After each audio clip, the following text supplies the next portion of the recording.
Now for a few reminiscences about the ensuing 18 months.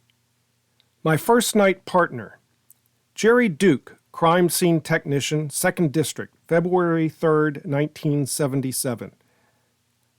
I have to cover the entire 2nd District, which Jerry used to justify using his lights and siren everywhere he went. I worked with Jerry a number of times during my reserve days. We collected fingerprints at burglary scenes, photographed break-ins, and collected evidence, that eras of CSI, in property crimes.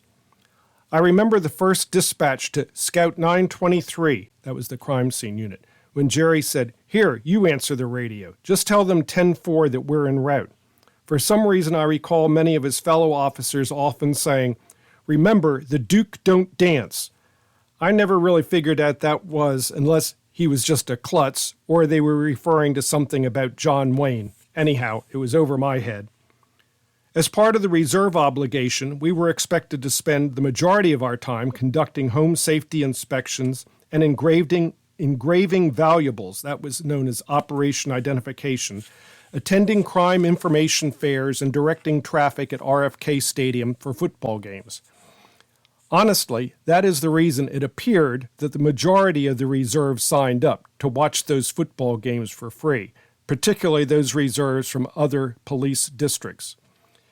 If we kept up with our crime prevention obligations, there was little concern about being on patrol. However, if you were out there to just be on patrol, that was frowned upon by our sworn coordinator, Officer Corbin Weeks, and he and the reserve commanders kept careful track of your work to head off any abuses.